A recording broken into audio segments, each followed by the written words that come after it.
Alright, before we get started, just a quick disclaimer. In case I do get anything wrong in this video, please do correct me in the comments, but be nice about it. Alright? Don't be one of those losers that writes a 5-paragraph essay as to why I got something wrong and be a... Well, you can write a 5-paragraph essay if you want to explain why I got something wrong, but be nice about it. It's not that hard to be nice. Alright? Good. Now, let me explain to you guys as to why the Pennsylvania Railroad's position light signals are one of the best railroad signals ever.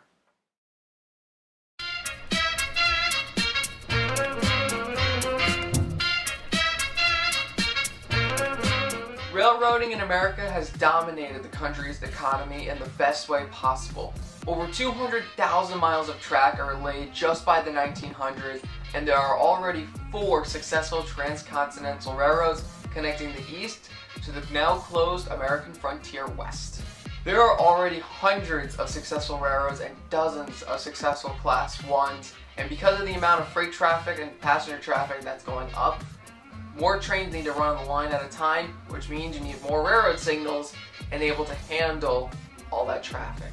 And at the time, in the late 19th century and the early 20th century, railroads were relying on the least reliable signals that they could, the semaphore signals. For those that don't know, semaphore signals are a type of railroad signals that use movable blades and colored glass to help indicate block statuses ahead. And right off the bat, there were already tons of problems with these signals. For one, in the wintertime, these signals could easily freeze, which is not good because you don't want displaying a false indication. Secondly, let's say you had a rail line that handled 50 trains a day. Because of that, you need more signals to spread the trains out longer for more blocks, which also means if you're running more trains, the signals have to be used more, and that means constant upkeep and replacement of parts, which is something that the signal maintainers did not like at all. Third, the signals were using oil lamps to light the glass on the signals, which was not very bright, especially when you're running at night, and you can't really see any indication until you're pretty much right there at the signal, which, especially at night and in low weather visibility conditions like heavy snow or fog, which is not a good thing, because if you misread the signals... The glass that was being used in these signals was made by Dr. William Churchill and the Corning Glass Company, who was making advancements on colored signal technology so that signals could be brighter at a longer range. Colored signals were being experimented with at this time, but they weren't very reliable because railroads used different shades of red, green, and yellow, which somehow could be confused depending on the weather conditions, and if you have, again, false aspect, that's not good. The only time that colored signals were kind of successful was in interurban subway lines where there were low clearances, or close clearances per se, for semaphore signals, and they had the electricity already readily available to them to keep them constantly powered. A lot of the railroads tried to stay away from colored signals, however, because for one, they didn't want to have to buy new parts and learn a whole new system, and secondly, for the engineers, they didn't want to have to learn a whole new rule of signals because they already had to learn one, they wouldn't have to learn another, which would confuse them. And the Pennsylvania Railroad especially stayed away from colored signals because for some reason they had a lot of colorblind engineers. Why, I have no idea, but they just did. And because of that, they wanted to stay away from semaphore signals.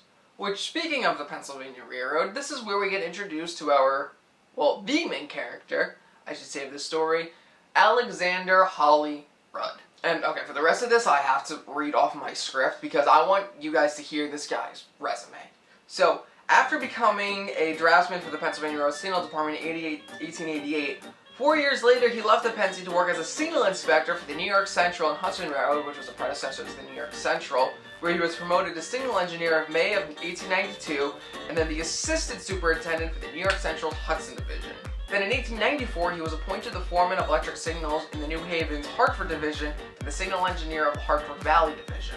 Then in April 1900, he was then a signal engineer for the Delaware, Lackawanna, and Western. Don't worry, it doesn't end there. He returned to the Pennsylvania Railroad in 1903 as an assistant signal engineer on lines east of Pittsburgh, and by 1907, he was made a signal engineer, which I gotta say, that is an impressive resume for 20 years. That's a guy you should trust. In 1913, Alexander Rudd was looking over the automatic block system expansion of the main line between Philadelphia and Harrisburg.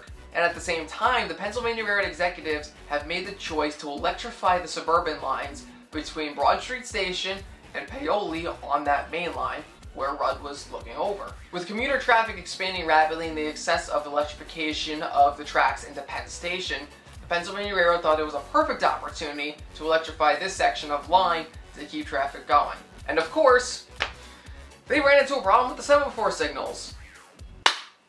Who'd have thought? Because of the catenary bridges that were placed along the line to keep the wires above the tracks, they were blocking the views of the signals from being seen by the engineer. So for moving them trackside to the catenary bridge, this made the signal maintainers very unhappy because if they froze during the winter or there was a mechanical problem, they had to get pretty close to those 25,000 volts wires, and I don't blame them. That's a lot of electricity that could kill you like that. So they had good reason to be concerned. At the same time, Rudd was already actually working with William Churchill of Coin and Glass to make a new light housing for signals, and Churchill, from the sources I've read, actually proposed the idea for a position-based light signal to Rudd, where the position of the lights were more important than the colors of the signal.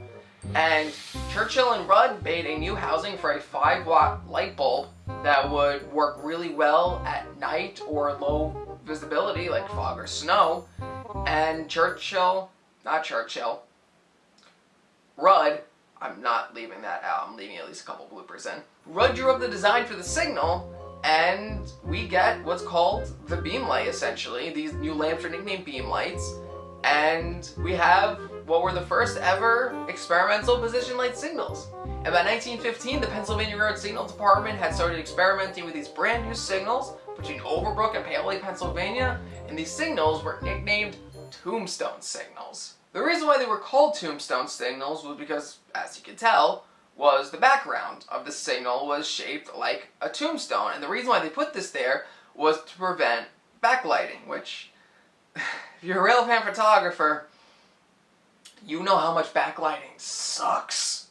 And I mean, sucks. The Union Switch and Signal Company supplied all the hardware that the Pennsylvania Railroad needed, and the Pennsy themselves installed the signals, and after a few years of testing, these signals were already highly liked between engineers and signal maintainers alike. A survey done by the Philadelphia Division's engineers said that 234 out of 254 engineers were very pleased with the signal. Was it 234? 235 out of 254. Excuse me, but it's pretty close. What was really unique about these signals was that you could actually change the brightness from a nearby signal cabin of how bright you wanted the signals to be depending on weather and time conditions. For example, during the day and fog, they usually were at 11 volts, and at twilight they were at 6, and at night they were 3 volts, which was really impressive. And by 1921, after huge success with the signals were simplified down to the position lights as we know today as the PL3 signals. So, what are the PL3 signals? Well, first off, there's only one color, amber. The reason why I did this is because if there was ever any glare, you could still see the lamps, and you didn't have to worry about any other colors at all. You could just, again, position of lights. They used 7 lamps to mimic semaphore positions, and the top heads were always round, but the bottom heads could be 4 different kinds.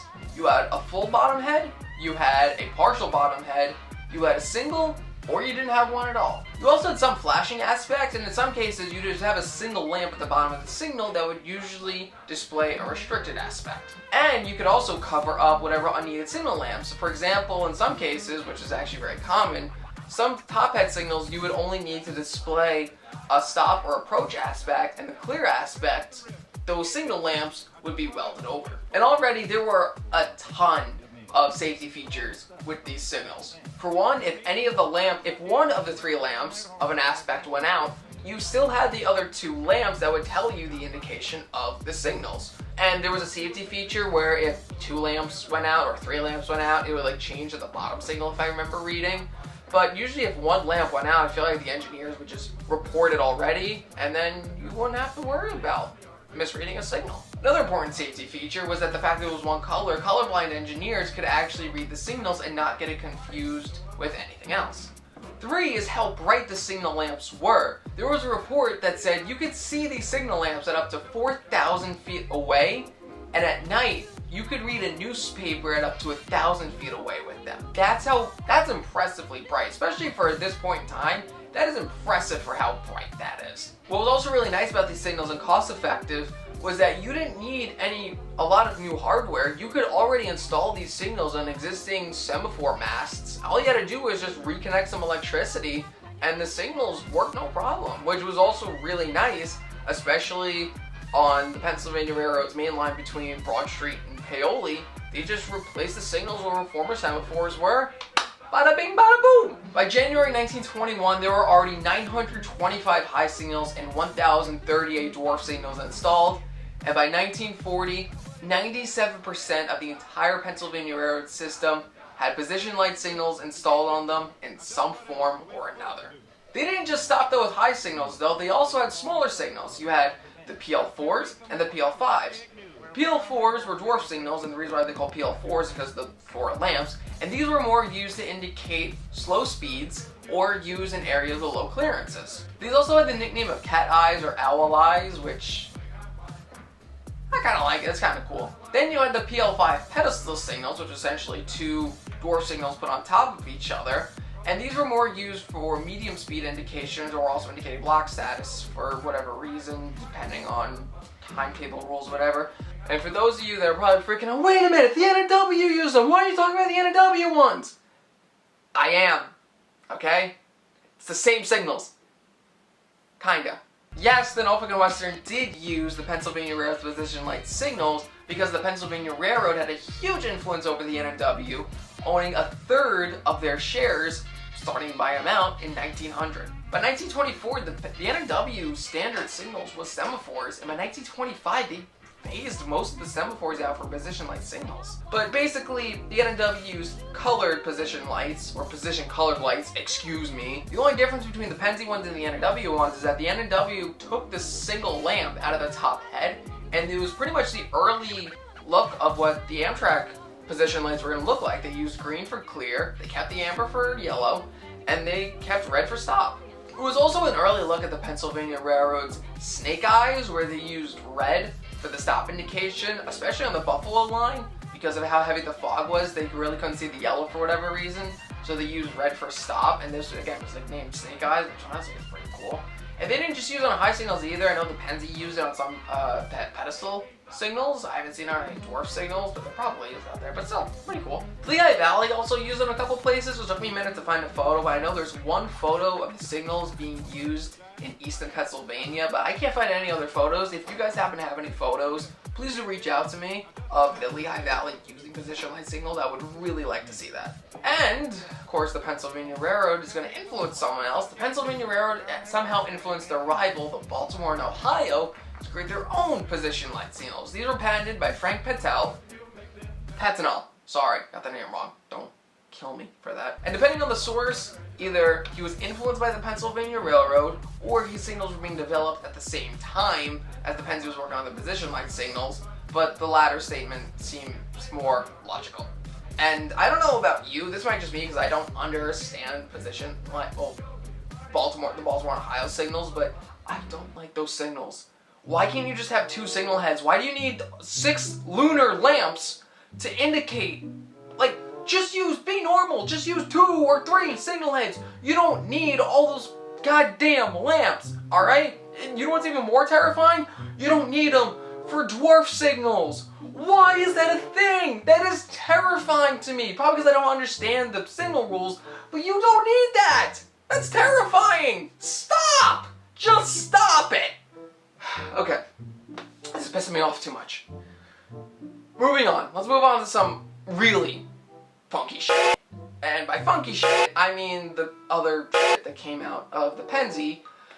For example, take sighting signals, which these actually make sense. It's basically an X to represent for you to take a sighting. I really can't find these in other places other than the Pensy's Buffalo line, but I think that's pretty cool. That makes sense. There's also the phase break signals, which I found. Apparently, these are just like a bunch of lamps in a circle, and they have to TLDR on these basically is how the Canton areas get their electricity from like what source, or like where the power is broken off or like gridded or whatever. I don't know. These things are like eyes of Sauron staring down at me. They're terrifying for me. They're only found in the Philly region, so let's keep them down in Philly. You know, like, let's keep Philly down in Philly. Let's go Mets. Hi, Future Rob here. As we're recording this, the Mets lost Game 2 of their series against the Phillies. Mets, please for the love of God win. I don't want to hear shit from Philly fans. Thank you. Have a good night. You also had what were called the domino signals. These were signals only used, well I shouldn't say only, there was photos of them used in a couple other places, but they were originally made for Chicago's Union Station entries because there were so many overpasses that blocked the signals from being seen, that these are the signals that they resort to using, and these are very, very funky looking signals. They're cool, but just funky. I don't know if they're more funky than the Tombstone signals, but that's just my opinion. Speaking of the Tombstone signals, there was actually 2 surviving Tombstones as of 2018 that were used at the entrance of Northumberland Yard. And for some reason, this one especially is weird. Like, why is there 2 different diagonal signals? It's kind of confusing. I don't really get it. I mean, I get the first one, like with just the one horizontal. I'm guessing that's supposed to be an approach. But I don't get the other. Why is there 2 vertical ones? It's whatever. It looks just as confusing as French railroad signals. Why are there 13 approach aspects? You don't need 13 approach aspects, okay? This is why there's radio, so you can contact information. You could relay this information. You don't need all these. There's 13 fucking approach aspects. You don't need that. I mean, I gotta get why they don't use radios. Is because they don't want to hear their own f***ing language, which makes sense. I took French for a few years, and I hate the French so much.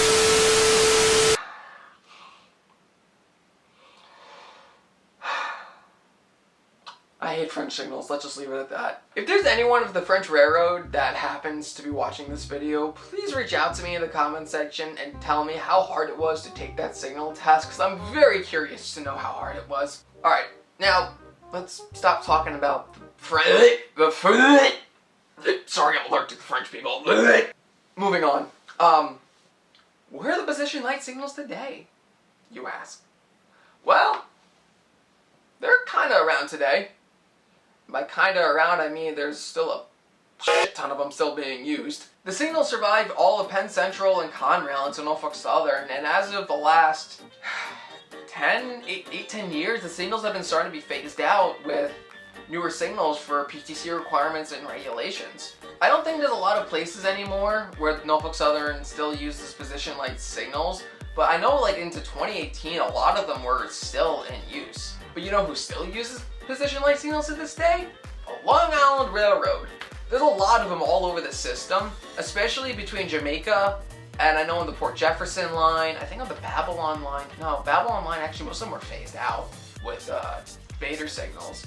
But I know a lot of the main line between Jamaica and Hicksville and the Port Jefferson line, and I want to say the Oyster Bay line, there's a lot of position light signals still being used, which I think, again, is amazing. It's awesome seeing 100-year-old signals still unused. You know, if it ain't broke, don't fix it. But recently, the Pennsylvania Railroad, especially at Hicksville, started phasing out their pedestal signals with this horrid creation. Look what they did to my boy. Why would they do? What is this? What? If it ain't broke, don't fix it. Why did you? It wasn't even a pedestal signal that was there. It was a regular high signal. Whatever. Moving on. And as some of you know today, Amtrak still uses signals as PCLs to this day.